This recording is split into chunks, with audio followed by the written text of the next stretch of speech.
monde, le Christ est né. C'est aujourd'hui la fête, que tous les cœurs lui préparent une place. C'est le Père qui l'envoie, c'est le Père qui l'envoie, c'est le Père qui nous l'envoie.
Le chant des anges vient d'éclater dans les airs.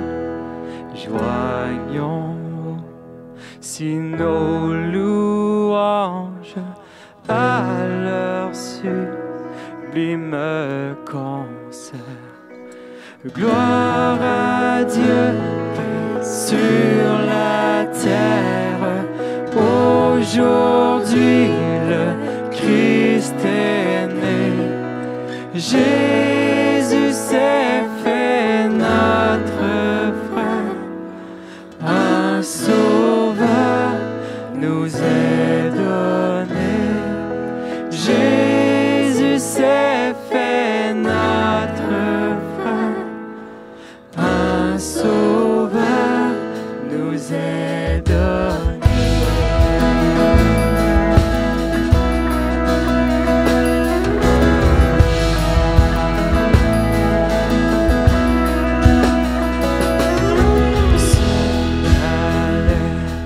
Est une étable, une crèche et son berceau.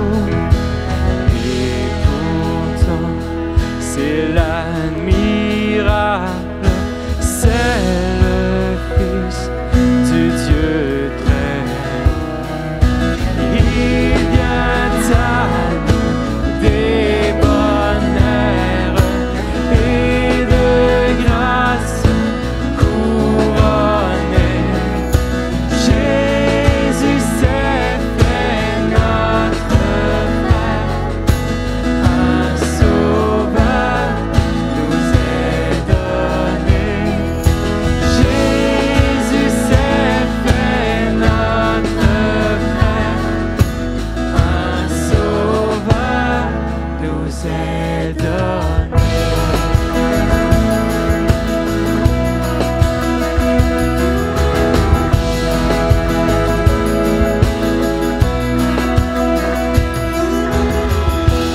Avec vous, bergers et mages, au pied de notre Seigneur, nous déposons nos hommages, nous lui donnons notre cœur. Tout son peuple sur la terre dit avec nous prosterné. Jésus s'est fait notre frère. Un sauveur nous est donné. Jésus s'est fait notre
L'enfant amour.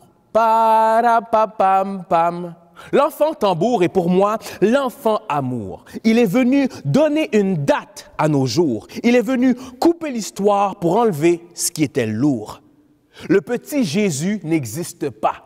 Il est un grand roi qui est passé par l'enfance pour s'identifier à toi. L'enfant amour, lumière du monde. L'enfant amour, lumière du monde entier. L'enfant amour, lumière de tous, même de ceux qui l'ont rejeté. Descendre du ciel pour naître dans une étable, son humilité n'est pas atteignable. Son immaculée conception est sa façon de nous faire la démonstration qu'il n'a aucune comparaison. L'enfant amour, son cœur bat, présent toujours pour nous montrer la voie. Sauveur si simple mais vrai, espérance sainte, mais qui accepte le fait que personne n'est parfait. Son œuvre brille tous les mois de l'année et elle dépasse les murs de notre communauté. Il a laissé sa royauté à la caisse du ciel pour te donner accès à un pays éternel. Il est venu nous donner une nuit de paix pour que nous ayons une vie paisible. Le nuage qui nous cachait, il l'a enlevé et pour toi, il est maintenant accessible. L'enfant amour est venu s'offrir en cadeau, emballé de pauvreté pour que nos vies soient riches de sens. Il est venu enlever ton fardeau, son amour est la meilleure forme d'essence pour que tu puisses avancer et un jour avoir accès à sa présence. Envoyé par son Père pour effacer nos erreurs, nous donner des repères était au centre de son grand cœur. Alors que le monde est en arrêt, que le virus nous fait danser, levons les yeux vers le ciel, ce cadeau qui a toujours existé. Même s'il se répand, le virus ne peut pas empêcher ton âme de rebondir. L'enfant amour est plus grand, il veut te faire grandir. Il a donné sa vie en cadeau, cadeau qu'on ne peut pas accoter. Si vous voulez mon avis, laissez votre orgueil de côté. Et si l'espoir était dans ce brouillard, et si l'enfant amour n'était pas juste un folklore, et si derrière son pouvoir se cachait un amour plus fort que la mort, un amour qui fait mal au cœur tellement on ne méritait pas, un amour qui efface les douleurs, qui ralentissait tes pas. Noël n'est pas cancellé. Il est le plus beau cadeau qui existe depuis des milliers d'années. Mais aujourd'hui, il se présente à toi. Peut-être que tu ne l'avais juste pas remarqué. L'enfant amour, il est la route, le chemin. Même si tu doutes, ferme les yeux et tends-lui ta main. L'enfant amour est une étoile brillante. Ne laisse pas son message s'échapper comme une étoile filante. Peu importe ce qui se trame dans ton âme, l'enfant amour est l'auteur de ce slam. Il est l'inspiration qui émane. Son amour bat pour toi. Parapapam-pam. Le sauveur de la terre est né. C'est à toi que Dieu l'a donné. Le ciel est maintenant ouvert. Ne laisse pas ce cadeau par terre. Joyeux Noël.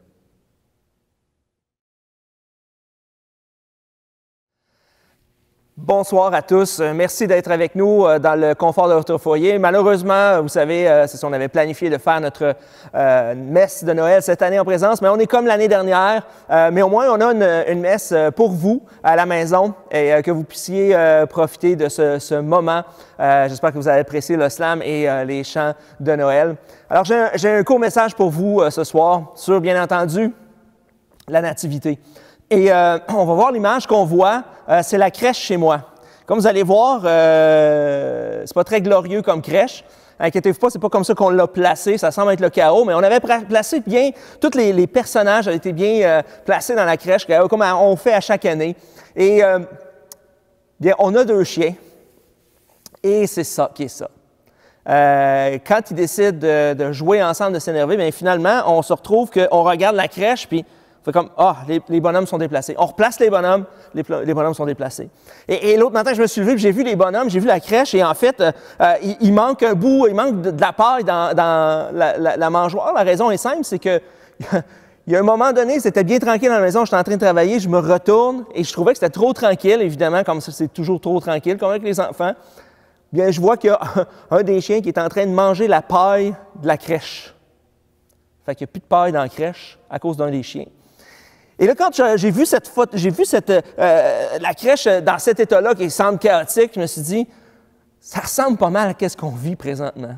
Et ça ressemble pas mal au Noël dans lequel on va vivre, qu'on ne s'attendait pas à vivre. Il y a quelques mois, au mois de septembre, on recommençait, on s'attendait que, bon, on était passé à travers ça, puis on s'en allait vers quelque chose de mieux, les trucs réouvraient, et on ne s'attendait pas, il y a quelques semaines, de tout refermer comme ça.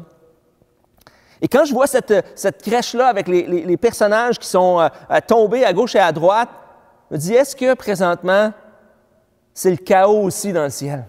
Est-ce que Noël est cancellé dans le ciel? Est-ce que la naissance de Jésus est cancellée?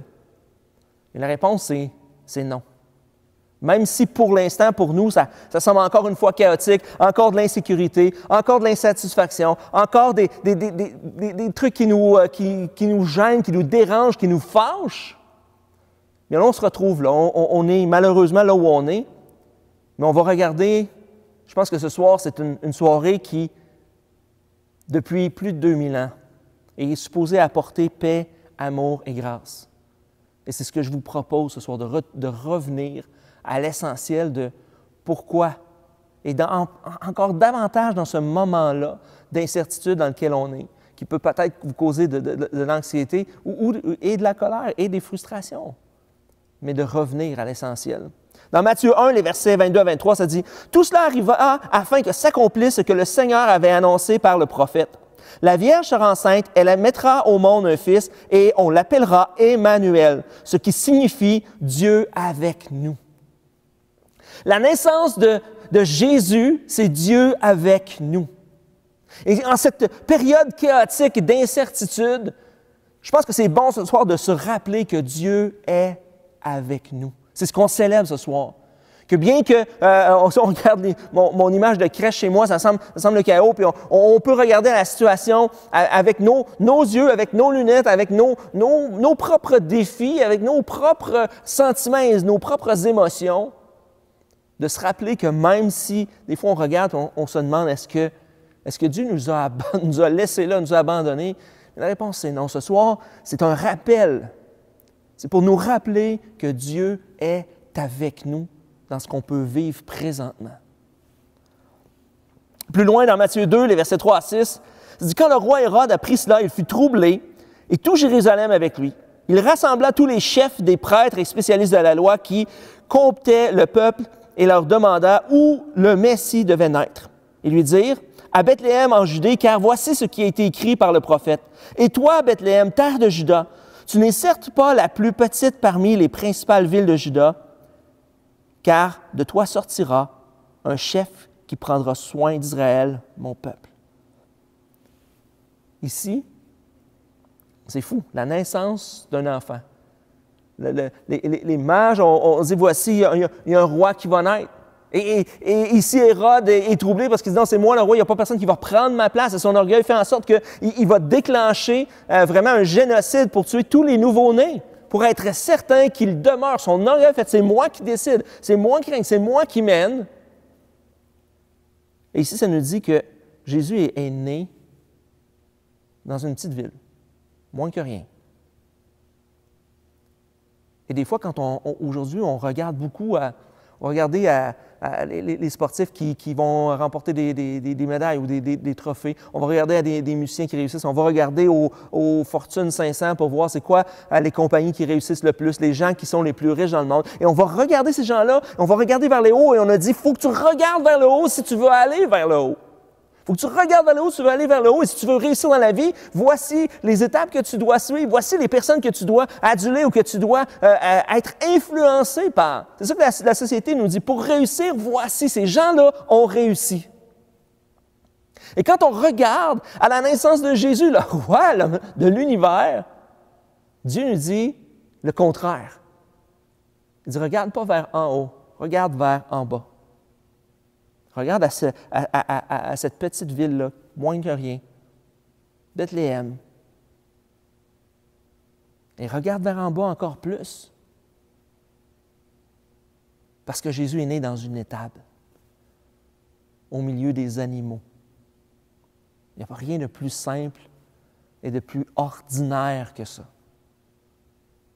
Et alors qu'aujourd'hui, on nous dit « regarde vers le haut », je pense que Dieu nous dit « regarde vers le bas ».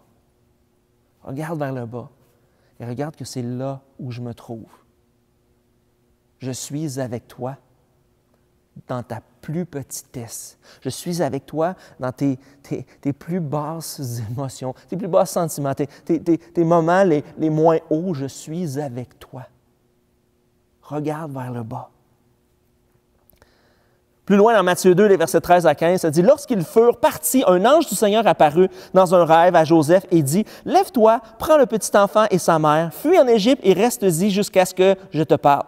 Car Hérode va rechercher le petit enfant pour le faire mourir. » Joseph se leva, prit de nuit le petit enfant et sa mère et se retira en Égypte. Il resta jusqu'à la mort d'Hérode afin que s'accomplisse ce que le Seigneur avait annoncé par le prophète. « J'ai appelé mon fils à sortir d'Égypte. » Alors que présentement, on ne vit pas notre meilleur Noël, puis l'année dernière non plus. Il n'y a pas personne qui est comme « Wow, c'est fantastique, c'est le Noël auquel je m'attendais de vivre. » On est fâché de ça, on est mécontent de ça. Et alors que pour nous, Noël, c'est ce moment-là de réjouissance, un moment des fois familial, c'est un moment de revoir des gens que ça fait longtemps qu'on n'a pas vus, c'est des échanges de cadeaux, c'est de profiter de la bonne nourriture, c'est de se rappeler de ce moment-là, d'avoir, et généralement, c'est comme un bon moment festif Noël. Je veux dire qu'avant que Noël existe, quand il n'y avait pas de Noël, en fait, Jésus, Marie et Joseph ont vécu leur pire Noël. Juste un instant. Tu apprends que Marie apprend qu'elle va être enceinte. Joseph apprend que Marie va être enceinte sans elle. Et là, il faut qu'il fasse du chemin, de faire tout le recensement, d'arriver à Bethléem. Arriver à Bethléem pour accoucher. On n'est pas dans une maison de naissance ou à l'hôpital ici. Il n'y a personne pour toi. Il n'y a pas d'endroit pour toi. Mais là, je vais accoucher. Là. C'est comme si c'est là. Je sens que c'est des prochaines heures, je vais accoucher. Il n'y a aucun endroit pour toi. Et tu te retrouves, malheureusement, être dans une étable, à coucher dans une mangeoire, coucher ton enfant dans une mangeoire à côté d'un bœuf, un âne, des animaux, et des bergers avec des moutons juste à côté. On s'entend-tu que c'est loin d'être le scénario idéal pour une naissance? Que c'est loin d'être le Noël idéal? Mais comme si c'était pas assez, une fois que Jésus est né, ça dit que Dieu parle à Joseph et il dit « Il faut que tu t'en ailles en Égypte. » Tu ne retournes pas chez toi, là, dans le confort de ta maison. Il dit, il faut que tu t'en ailles en Égypte, ou tu n'es jamais allé en Égypte, c'est là qu'il faut que tu t'en ailles, parce que sinon, ta vie est en danger, la vie de ton enfant est en danger. Imagine-tu, quelques heures après avoir donné naissance, la vie de ton enfant est en danger. Joseph et Marie partent et ils s'en vont. Et Dieu dit, jusqu'à temps que je te dise, ils ont été exilés, c'est des réfugiés. Ils ont dû fuir de nuit avec l'enfant, imaginez. Ils se sont retrouvés en Égypte. Et matin après matin, ils se levaient en attendant la réponse de Dieu. Peut-être que c'est aujourd'hui que Dieu va nous dire de retourner. Mais ça dit que c'est jusqu'à la mort d'Hérode. Ça veut dire qu'ils ont attendu environ 1 an à 1 an et demi en Égypte avant d'avoir la réponse de Dieu. Imaginez. Ils ont été confinés pendant 1 an et demi en Égypte. C'est ça qui s'est passé. Avant que Dieu parle. Et des fois, on ne comprend pas nécessairement tout, des fois dans la situation. Et quand on est maintenant dans la situation où on est, on dit, Dieu, t'es où? Qu'est-ce que tu vas dire? Et des fois, il semble que Dieu n'est pas là. On ne comprend pas le plan global de Dieu. Et des fois, on veut que le plan global de Dieu, c'est maintenant que ça s'accomplit dans ma vie. Que le plan s'accomplisse maintenant. On va s'entendre que Dieu aurait pu comme faire un accident de chameau à Hérode, au lieu que ça se rende là. Puis dire, oh, il a tombé en bas de son chameau, le chameau l'a écrasé, il est mort, fine, pas besoin d'aller en Égypte. On ne comprend pas ce bout-là. Mais Dieu dit, non, il faut que tu ailles en Égypte. Et pas pour 1 mois, pas pour 6 mois, pour pratiquement 1 année et demie exilé, loin de chez toi, loin de tes proches, loin des gens que tu connais, te refaire une nouvelle vie. Et ensuite de ça, on dit, reviens, mais tu ne reviendras pas où tu habites, là, tu vas aller à Nazareth. Encore un changement, encore une adaptation. La naissance de Jésus, du Seigneur de l'univers, s'est fait non seulement dans le côté le plus simple possible, mais en même temps le plus chaotique. au point où sa vie était en danger. Dès sa naissance, la vie de Jésus est en danger. Sa vie n'a pas été dans le confort. La vie de ses parents n'était pas dans le confort. Andy Stanley a dit « La foi parfaite n'est pas la foi qui fait bouger Dieu. La foi parfaite est la foi qui nous fait bouger à faire confiance à Dieu lorsqu'il ne semble pas bouger. » Wow! Parce que souvent, des fois, on prie Dieu, on dit aux gens « Prie Dieu, puis là, Dieu va agir, Dieu va faire quelque chose maintenant, Dieu va intervenir là. » Mais là, ce qu'on voit, c'est pas ça qui s'est passé. Pourquoi? Parce qu'en fait, probablement justement que Dieu voulait renforcer la foi de Joseph et Marie à dire « Fais-moi confiance, j'ai un plan. Et ton temps n'est pas le mien. Et demain, tu vas entendre encore ma réponse, elle ne viendra pas. » Parce qu'ici, la foi parfaite, elle nous fait bouger, nous, à faire confiance à Dieu. Quand on regarde autour, on est frustré, on est fâché, puis on dirait que Dieu n'agit pas. Ce n'est pas qu'il n'agit pas, ce n'est pas son moment d'agir. Et des fois, notre moment pour nous, ce n'est pas le moment de Dieu. Mais notre foi, c'est de faire confiance que Dieu va intervenir, que Dieu va agir. Dans Isaïe 9,5, ça dit 400 ans, autour de 400 ans avant la naissance de Jésus, le prophète Isaïe a prophétisé sur la naissance de Jésus. Il a dit « En effet, un enfant nous est né, un fils nous a été donné, et la souveraineté reposera sur son épaule. On l'appellera merveilleux conseiller, Dieu puissant, Père éternel, prince de la paix. » Alors que Dieu dit, regarde vers le bas, regarde à l'étable, regarde dans la crèche, regarde à tout le chaos autour de la naissance de Jésus. Réalise une chose, c'est que c'est Dieu avec nous. C'est notre merveilleux conseiller, Dieu puissant, Père éternel. Il est, pour moi, le plus important de tout ça, le prince de la paix. En cette veillée de Noël, souvenons-nous qu'à travers le tumulte, à travers l'inconfort, à travers l'incompréhension, à travers les inquiétudes, il demeure le prince de la paix. Il demeure le prince de la paix. Et avant de terminer ce soir, j'aimerais vous lire cette citation de Nadia Weber qui dit « Je ne dirai pas que j'espère que cette saison soit joyeuse. Je ne dirai pas que j'espère qu'elle sera heureuse et lumineuse. Mais je vais dire ceci.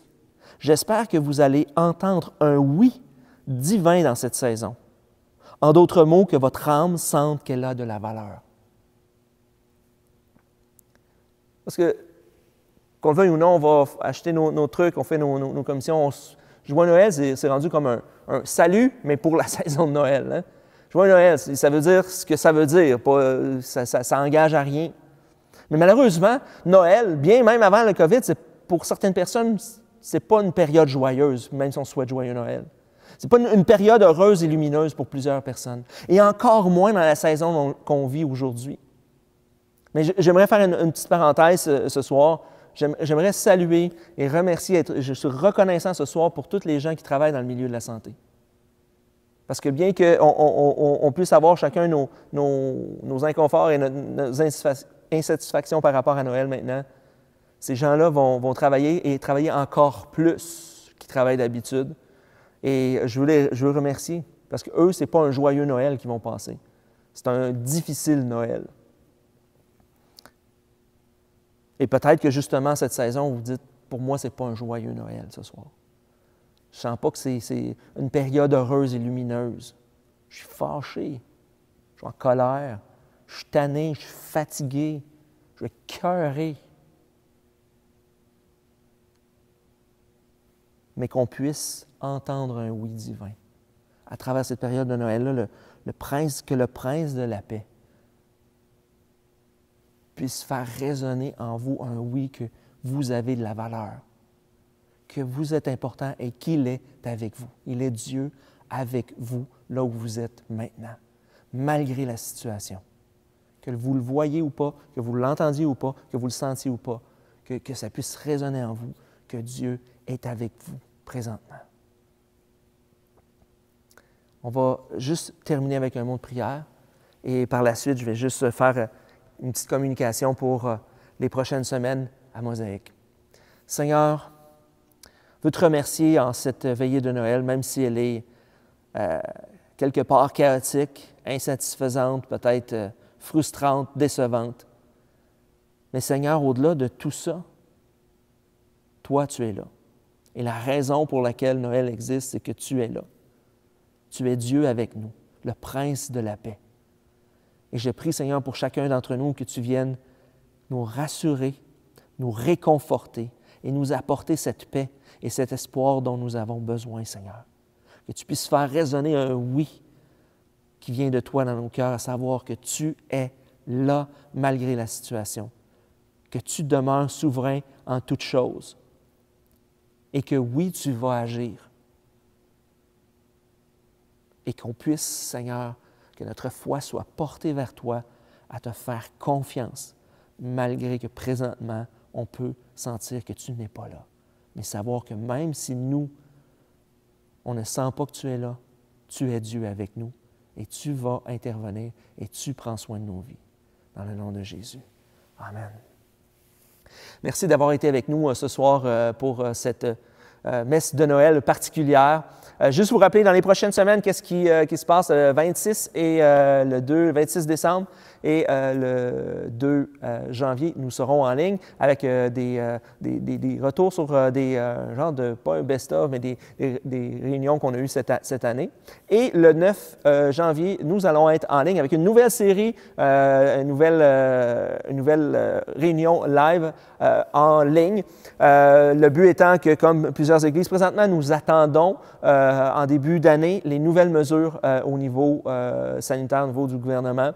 Présentement, il n'y a rien qui est décidé officiellement pour qu'est-ce que l'Église va faire, comment elle va le faire. On veut prendre le temps, comme avec la sagesse de plusieurs rencontres que j'ai eues cette semaine avec plusieurs pasteurs d'un peu partout dans la province, des dizaines, voire même une centaine de pasteurs présentement, où on veut faire des efforts concertés pour la suite des choses. Merci de prier pour nous, pour la sagesse. Et soyez pas inquiets, on veut faire le mieux pour tous. Et pour l'instant, non, il n'y a pas de mesures officielles, de lignes directrices qui vont être prises à cet effet. Justement, on veut se donner le temps de pouvoir bien réfléchir à tout cela et avoir la sagesse dans la multitude des conseillers aussi. Alors, merci de prier pour nous et sachez qu'on est de tout cœur avec vous dans cette situation-là. On est tous ensemble dans cette situation-là. Et si vous avez besoin de prière ou de parler n'importe quoi, sachez que l'équipe est là disponible pour vous. Alors, sur ce, je vous souhaite un joyeux Noël et on se revoit très bientôt.